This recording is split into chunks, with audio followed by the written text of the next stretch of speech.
L'événement qui nous réunit ici aujourd'hui porte sur l'inauguration des installations des infrastructures de sécurité routière est une grande importance vu que ces installations renforcent la sécurité aux abords des institutions scolaires,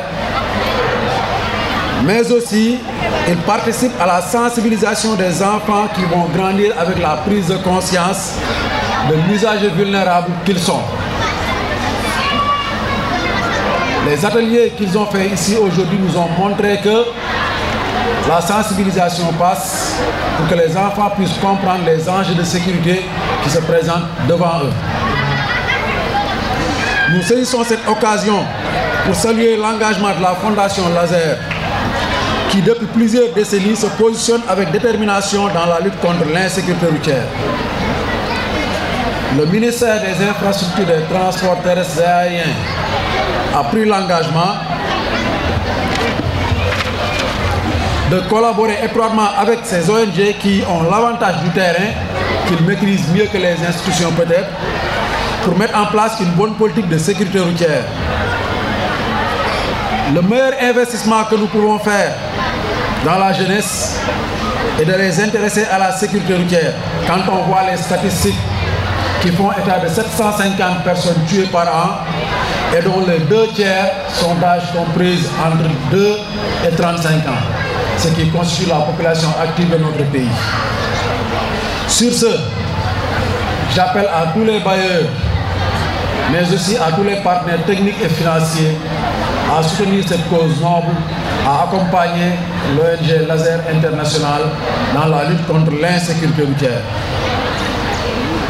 Le ministre Malick Ndiaye, qui a en charge les infrastructures de transport terrestre et aérien, a donné instruction à toutes ces directions, à toutes ces agences et structures rattachées à collaborer étroitement avec les ONG qui doivent être nos partenaires de premier plan dans la gouvernance de la sécurité routière. Il m'a été confié d'ailleurs la responsabilité de rédiger avec Mme Awassar la lettre d'engagement du ministère en faveur de la lutte contre l'insécurité routière. Et tout à l'heure, le témoignage de ces jeunes victimes doit nous interpeller tous. Parce que moi, quand je regarde les enfants parler, je vois mes enfants. Et il est important aussi de comprendre qu'un accident n'arrive pas qu'aux autres. Et je pense que je suis mieux placé pour le dire, pour avoir été moi-même victime d'accident.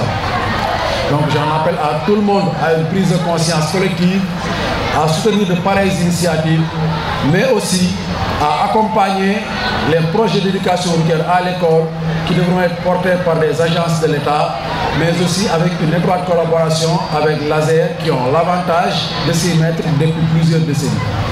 Je voudrais, à l'entame de mon propos, vous exprimer l'immense honneur et la profonde joie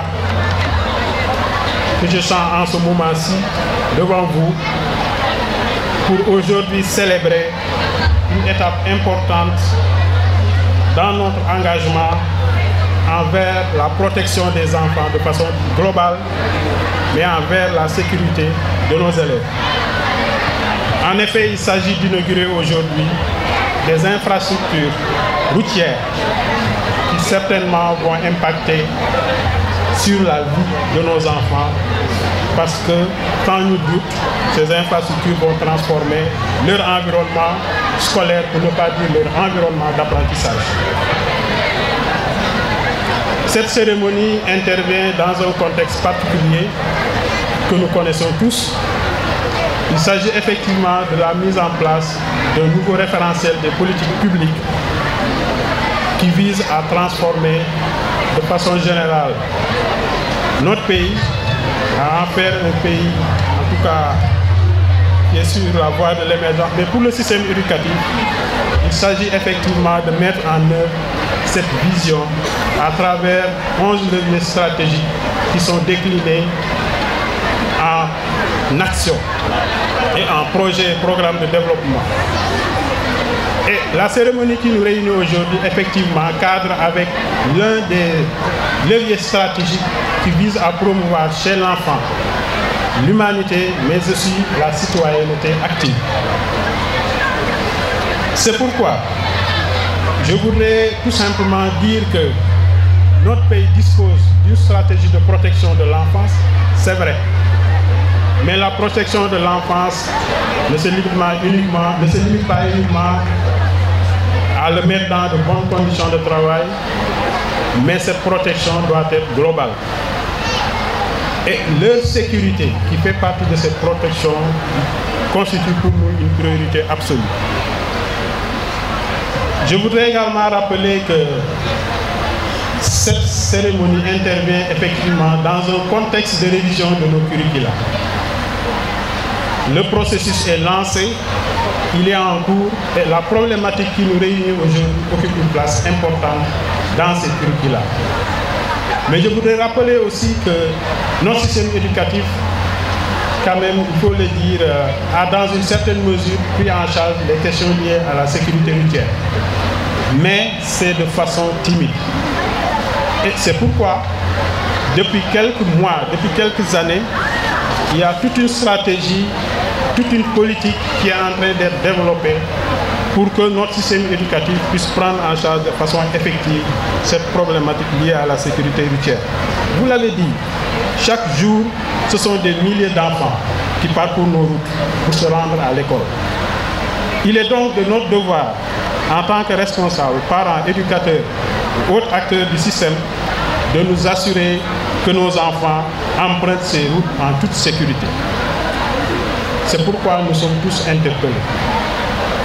Nous avons donc, entre autres raisons, décidé avec les partenaires comme ANASER, Laser, Amen, Ageroute, les associations de chauffeurs, les associations de conducteurs de moto Jakarta, bref, tous les acteurs de la sécurité routière, nous avons décidé ensemble, sous l'accompagnement de l'AFD, de la Fondation FIA, de nous engager dans ce domaine de la sécurité routière.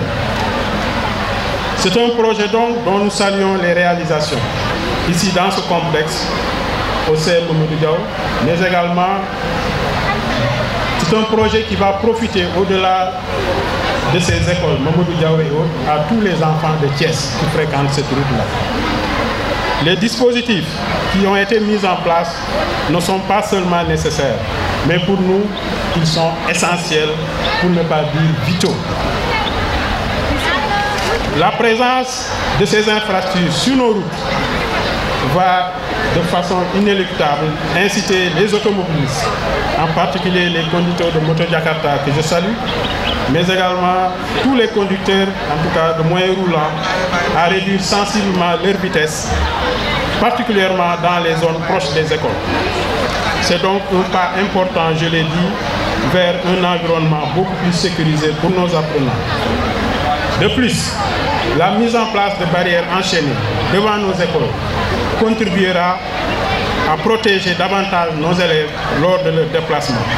Ces barrières seront un véritable rempart contre les dangers de la circulation, offrant ainsi une sécurité accrue lors de la montée et de la descente des véhicules. Mais je voudrais m'arrêter pour dire que la réalisation de ces infrastructures ne suffit pas. Fort heureusement, ces actions ont été accompagnées de sessions de formation.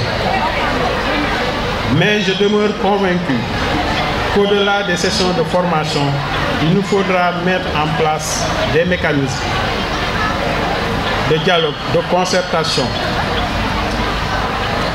pour que tous les acteurs qui sont concernés, l'administration, les conducteurs de moto Jakarta, les élèves à travers les structures de participation, les chefs d'établissement à travers les conseils de gestion, les directeurs d'école à travers les comités de gestion, l'Ageroute, bref, tous les acteurs puissent de plus en plus travailler en synergie pour que nous puissions véritablement dépasser cette problématique qui, si on y prend garde, risque d'impacter tous les efforts d'éducation et de formation que nos autorités ont déjà consenti et que nos autorités vont consentir dans les 25 prochaines années. C'est pourquoi je voudrais tout simplement dire que ces actions de sensibilisation, de formation, doivent, au-delà des acteurs que je viens de citer, également concerner les parents d'élèves. Pendant les heures de cours, l'élève est en classe, à l'école. Sur le chemin de l'école, l'élève est entre les mains de la communauté, mais aussi à la maison. Je crois que les parents ont un rôle fondamental à jouer et qu'ils devront être intégrés dans le dispositif de formation, d'éducation et de sensibilisation. Ça me paraît important. Mesdames, Messieurs, il est également primordial, je le disais, que ces travaux n'auront de sens que s'ils s'inscrivent dans la durabilité. C'est pourquoi je demeure convaincu que ce n'est qu'un début et que ces actions vont s'inscrire dans une vision plus large pour non seulement garantir la sécurité des élèves, mais aussi et surtout sensibiliser l'ensemble des composantes de la population sur l'importance de la prudence sur la route. Nous devons tous prendre conscience de notre rôle dans la création d'un environnement sûr où nos enfants peuvent aller à l'école sans peur, sans crainte, mais sans être exposés aux dangers de tout genre.